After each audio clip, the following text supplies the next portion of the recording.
So first up, I would like to invite to the stage a disruptive systems expert.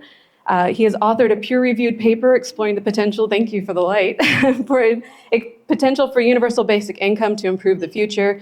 After graduating from ASU at the age of 20, he is designed the logical foundation to eradicate poverty. So let's welcome the executive director of the Logical Foundation, Michael Simm. Awesome. It's amazing to be here today. I am so excited to share with you the work that we've done so far and the work that we are going to do in the future, which will be so much bigger. This project has been working for several years now, and we are going to have a presentation later. But right now, it is time for the panel.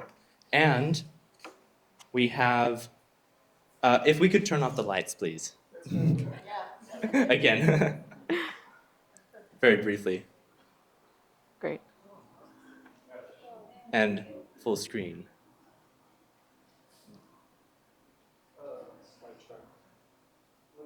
Full screen? View slideshow. Upper right, click slideshow. Sorry. All right. There we have. We have our gold sponsors, Kevin Mayer with Arizona Studios, who have allowed us to use this space tonight entirely for free. This is such an amazing space with a lot of stuff that we otherwise would have needed to pay for. Also, I'd like to thank 𝗟𝗲𝗽 and Venture Cafe Phoenix.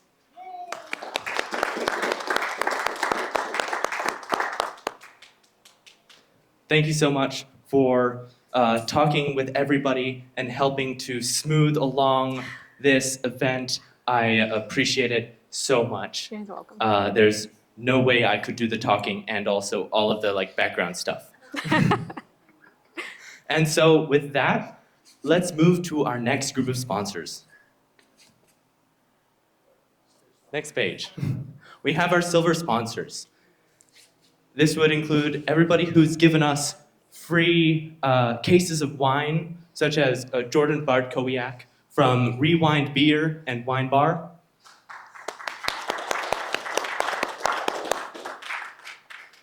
Sellers Fine Wine and Spirits. And Whitney Wingfield of Arizona Bartenders, who are also our bartender for tonight. We'll get back to that. I'd also like to thank Fry's Food and Drug for donating a lot of water and a lot of non-alcoholic beverages for everybody here today. And our individual supporters, Andrew Gross, who helped to architect the Fry's Food and Drug donation of all of that, and has been very helpful with the rest of these in-kind donations. And now to Emma Simm. Oh, Red Devil. Andrew Simm. Yes, Andrew Simm, who is my father, who made a donation to help us pay for the things that we're doing here today. And also my mother, Emma Simm, who is here today, somewhere. There she is. Stand up.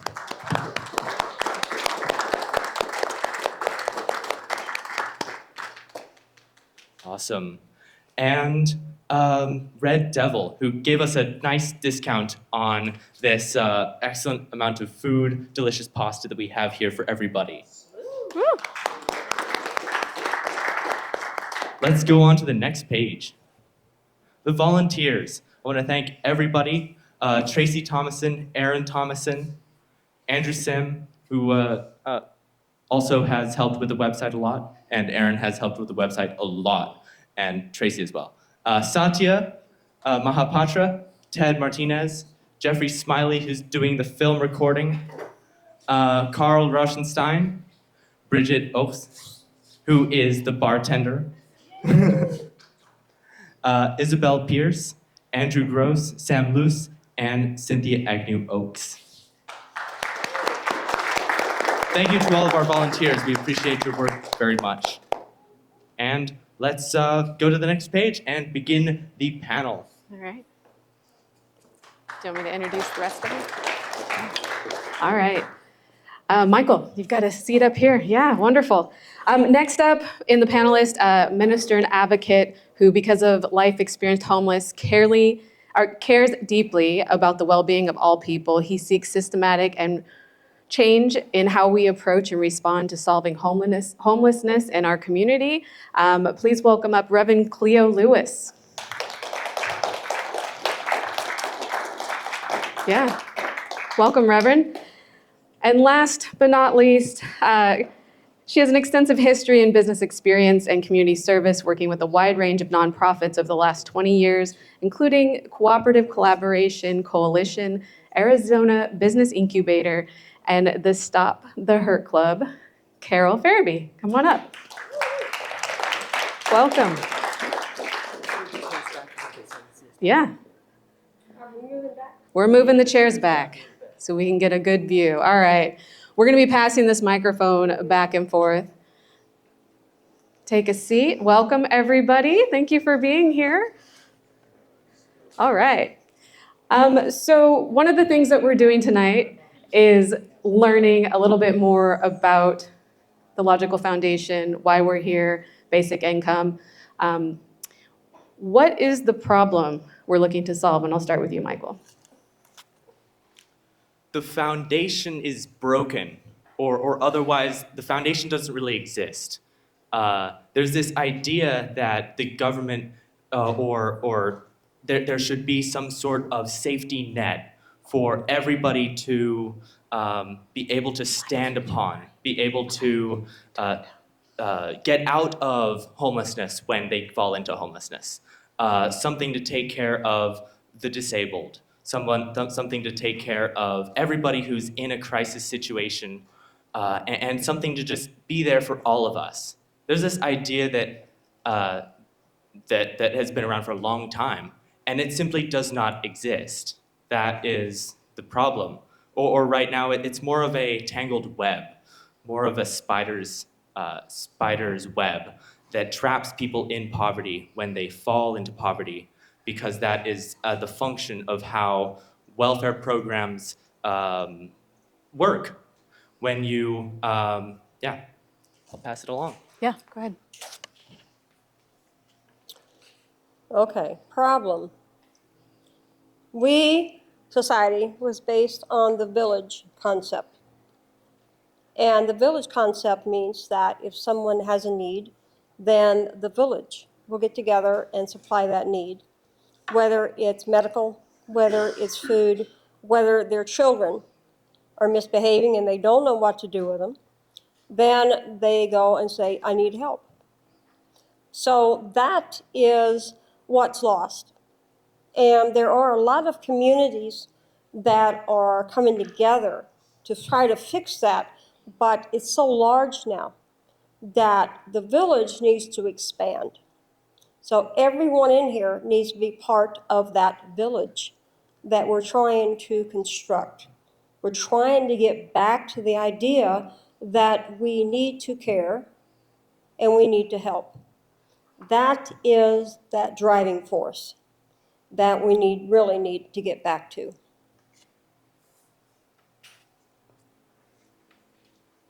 Probably the best answers you've already heard, but let me share this with you. There's something that every individual needs, and it's almost priceless to render to them, and it's dignity. At what price would you share your dignity, and at what price does a person who has lost dignity deserves to have that restored? I wasn't looking for a lot when I was homeless, but once an individual helped me restore my dignity and provided for my basic needs, the sky was the limit. That's all we're asking for, is at what price are you willing to contribute to someone else's dignity. That's great.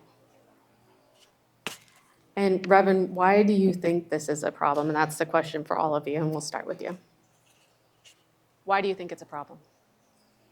Why do you think it exists? I think a lot of times we look at it very analytically, but let's look at it figuratively. It's very easy to say that a person doesn't deserve something because they don't work to attain it.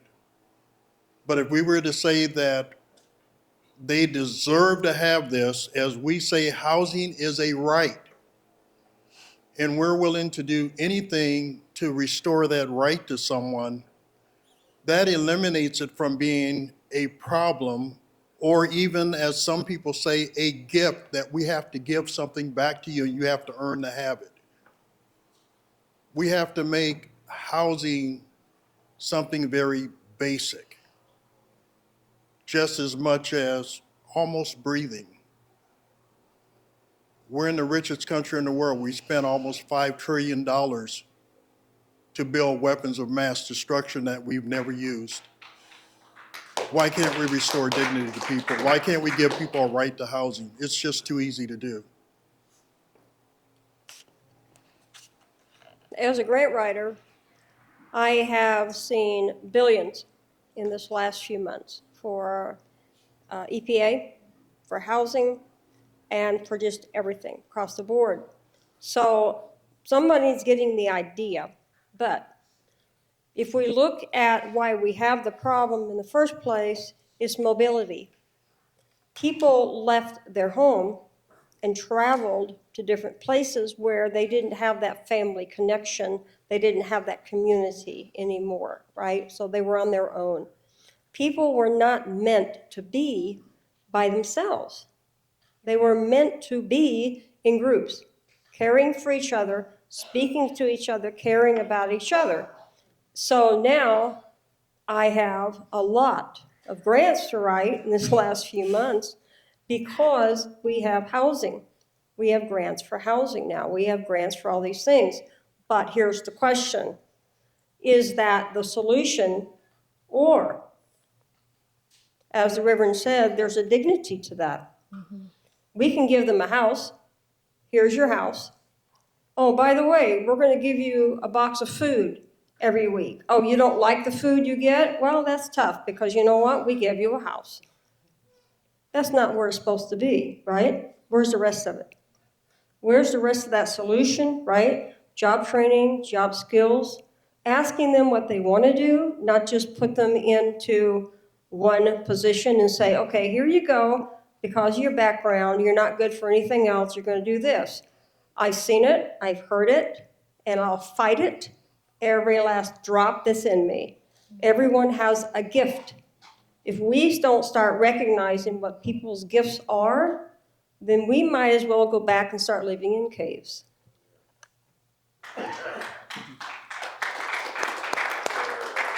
Absolutely. I think that this problem came about since in the past we had a very limited understanding of how the world worked, how people function, how policies create different impacts and different incentives. And so our politics and our policies and the way that we help people has evolved in a suboptimal way. And so the system that we have now has evolved into a very, very complicated bureaucratic web of grants, of nonprofits, of different providers of healthcare and food and nutrition and job training and all of these different separate organizations that just can't really work very well together. And so we need to think from first principles. That's great. Thank you. Yeah, and to add to that, Maslow's hierarchy of needs, if you don't have your basic needs met, safety, shelter, clothing, food, how can you make good decisions, right? So that's really important. So what is the solution, and how do we make that solution happen, Michael? Well, I said first principles. First principles are thinking about systems from the fundamental building blocks. In a completely separate category, like batteries, for example.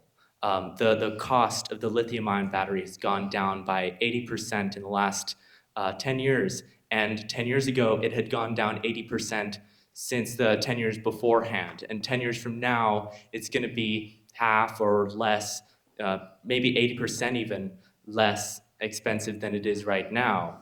And so the reason is because the raw materials that make up a battery cell cost somewhere around 50, they cost a certain amount. And 20 years ago, we could only manufacture a battery cell for 10 to 20 to 100 times as expensive as the actual raw materials. And so now we are approaching the limits where the manufacturing of the cell is a very tiny fraction of the cost, and most of the cost of the cell is actually the building blocks.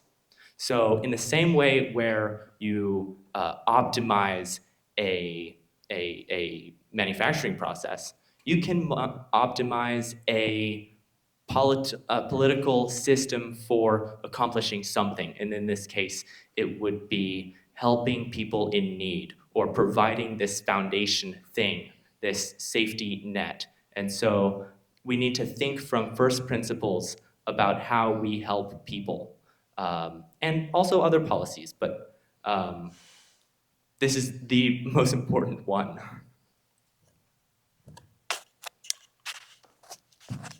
All right, I'm going to take you guys back to 1911. I was there.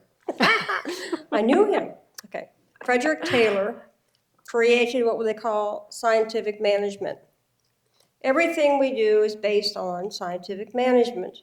When you go to work, you see your boss, you have a task, and they'll say, are you happy doing what you're doing? Okay, that was scientific management, believe it or not. Because, in fact, what the problem was is he would ask several times a person and said, do you feel your value? And they said, what do you mean? Okay, so we need to get back to that. Right? We need to get back to that part. Also, George McGregor Burns, wrote a book, but his grandfather said, I think a lot of you are familiar with the X and Y theory, McGregor's X and Y theory. That was either people want to work or they don't want to work. If you give people an option and you give them something they want to do, it's called joy. They will work, they will achieve, and they will be successful. If you give people a demand of stuff, take away their liberties, take away their rights, take away that personal, take away their integrity, dignity, and make them work at a job they don't like, what are you going to get? We've got a lot of that. Mm-hmm. People want to do what they love doing. Why can't we let them do that? Why can't we look at the skills that they need? Why can't we look at the trust that they need to have and want to have? They want to believe in us. Let's give them something to believe in.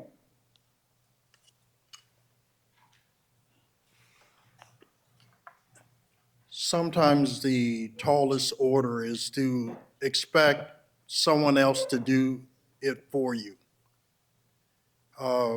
I'm not sure if the expectation that we can legislate dignity, if we can legislate basic rights, or adhere to what we already have.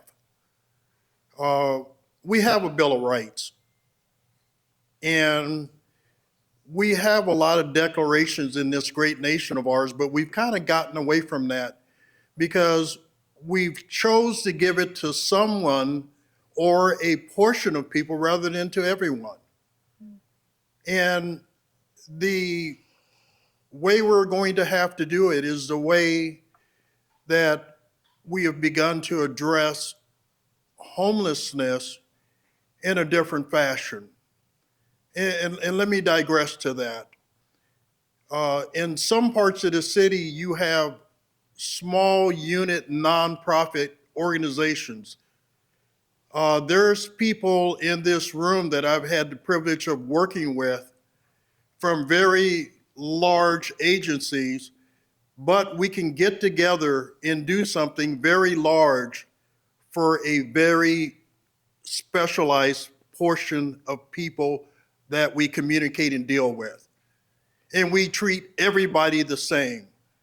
From the faith-based community, I used to think that my job was to make people join my particular faith. My job as a member of the faith-based community is to give people a choice on what faith they desire to be a part of.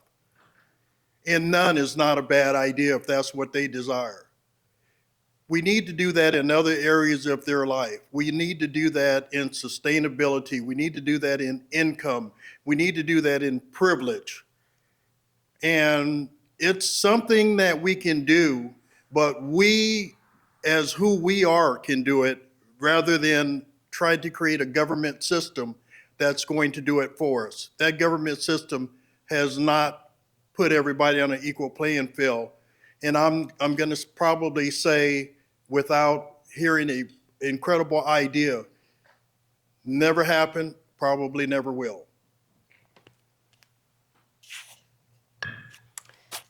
So Carol, we're going to start with you this time. What would the end goal, I know, right? Put you on your toes. What would the end goal and vision for the future look like? And you can choose. The end goal, I live to be 100. And I'm still happy. 200. Oh, shoot. The end goal, 𝗙cie𝗴𝗶𝗰. Okay. Freedom of expression, freedom of rights. I'd like to take every 8th and 9th grader, put them in a room like this, and the whole room around is a mural of workers. Whether it's a doctor, lawyer, whether it's an electrician, no matter what the profession is. And I want these kids to walk around the room, and I want them to write their name on that profession that they want to be like. That is power. That is trust, that's dignity, and that is giving that person an opportunity to feel privileged, to feel something that they've never felt before, and we're going to help them succeed in doing that. That is complete utopia.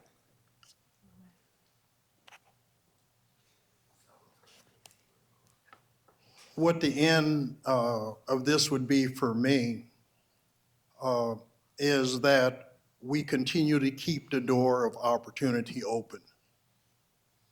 That we will continue to strive to provide you an opportunity to do the best, to be the best, to deserve the best, to desire the best. That opportunity is what has driven the pioneer spirit that we all talk about in this country. That opportunity of achievement has driven us to send somebody to the moon. That same level of giving everyone an opportunity to have somewhere to live, a basic place of dignity in society that you choose, is what we have to begin with, what we have to continue with, and hopefully we'll never end trying to deliver that.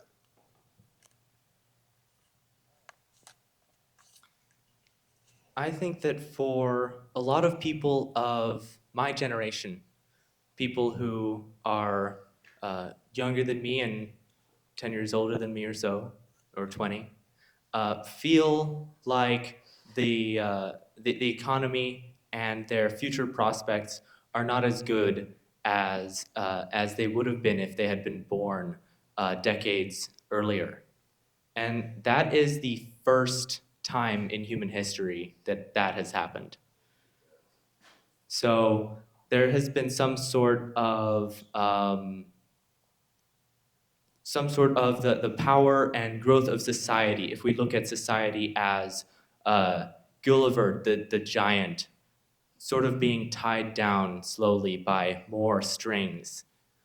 And so I think the future, the end goal for me and for us is a stable and prosperous world where things are going in an upwards trajectory, where for freedom of expression and dignity, as you guys were talking about, and yeah, upwards trajectory for civilization.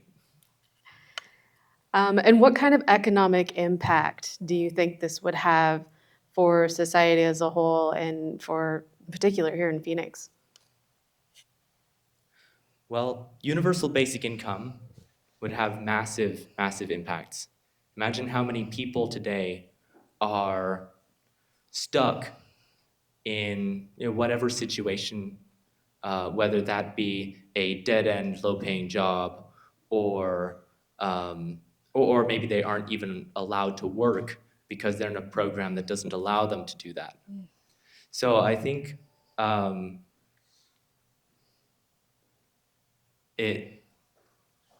was the question again? Employment effects, economic development, Oh, how would right. it impact? So how many of those people are like secret Mozarts, are secret people that want to build things? And I guarantee you that it's almost everybody. Almost everybody who is stuck doing something they don't want to do has something that they do want to do. And this universal basic income concept would enable them to go and do that thing. Yeah. And imagine billions and billions of people, or in America, hundreds of millions of people doing what they dream of. That is powerful.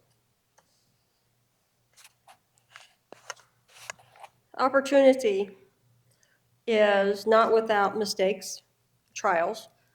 I don't want anyone to be given a free ride, in a sense. What I want them to be given is an opportunity. I want them to be given a chance. And what they do with that chance, that's up to them. That's powerful. Because I've worked many different gym jobs through the years. I mean, I was a single mom for 11 years. And you try 3 teenagers in the house, a single mom. Boy, that was fun. That's where my gray hair came from. But all of them, I told them, I said, do what you love and love what you do. I worked at jobs that brought in the money for them to be able to do that. And they now are out there doing great things, okay? But the point is, I give them hope. And I give them resilience. And I told them, if they fall down when they're small, I'll help them up.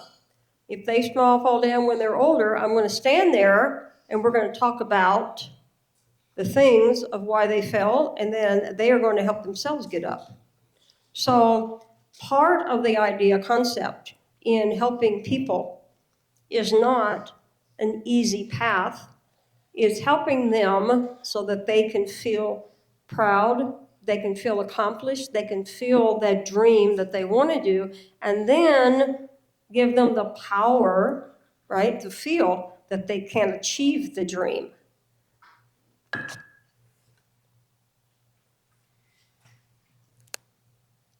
You know, when I think about what would, anything that would grow, what would be the economic benefit of it, I keep thinking as a grandfather, being able to share the dream, the dream with my grandchildren, rather than training them of the prospect that if something happens, I may not be able to help. To be able to share that with my children, that if something happens, I want the capacity to be able to help them, and rather than to tell them that they're on their own. I want to be able to share that same dream with my neighbors. That if something unique happens, we said that we're a community. And we have a part of our community is just so separated from us to where they don't look in the sky at night. When I was homeless, I didn't look at the sky at night and dream. My dreams were shattered for a moment until someone could help me rebuild my dreams. And I want that part of the economy to where my dreams become real again. And I'm not dreaming of just survival.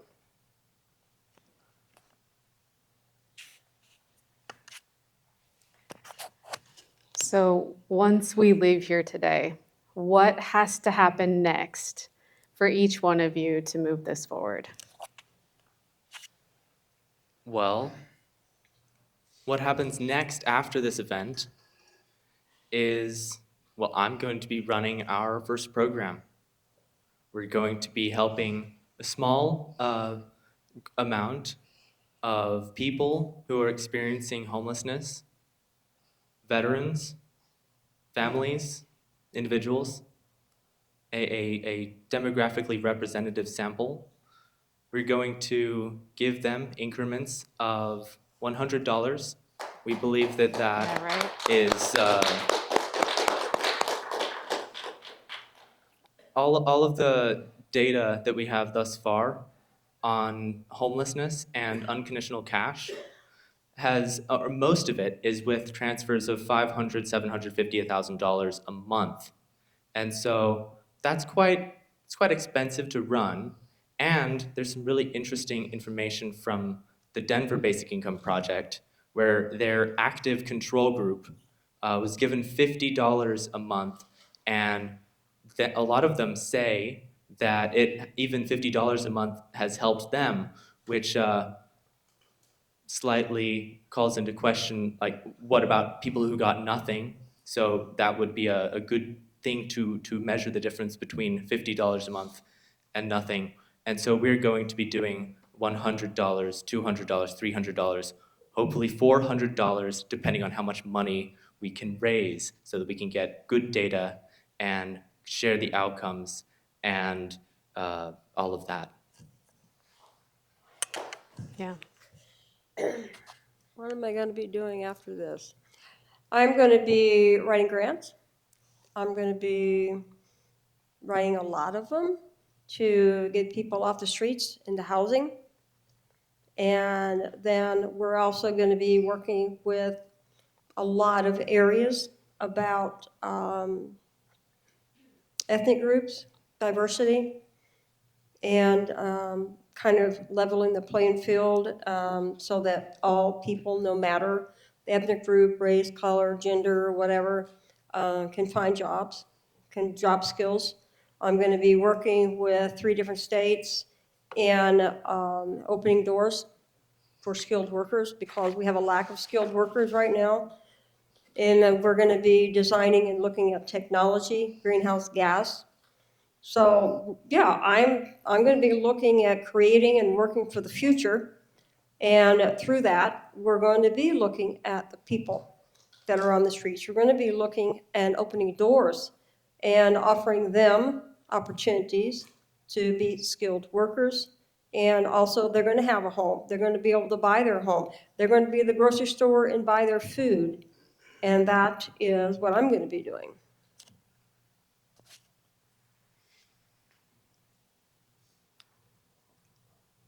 I'm going to try not to get very emotional, but I'm that person usually after 5 that people call.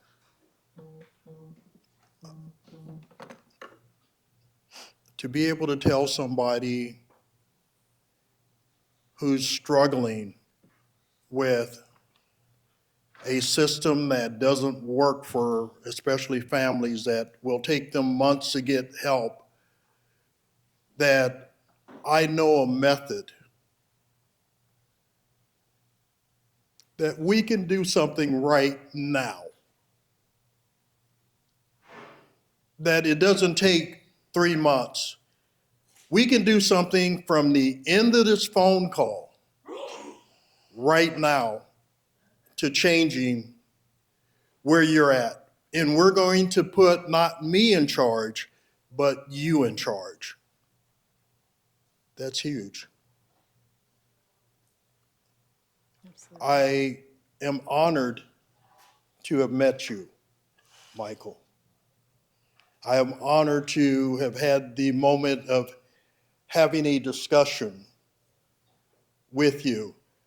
As I look across the room and I see some of my peers that have given, they could be anywhere, but they're here.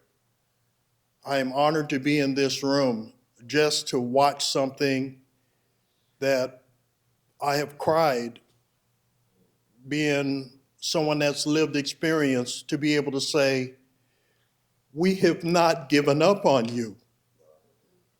This is indeed solvable, and you can be part of the solution.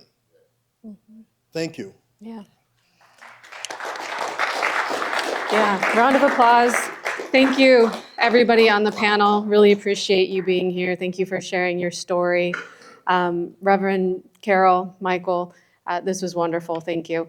Next up, we will have Michael Sims. He's going to share a little bit more about the Logical Foundation and what he's doing. So, thank you.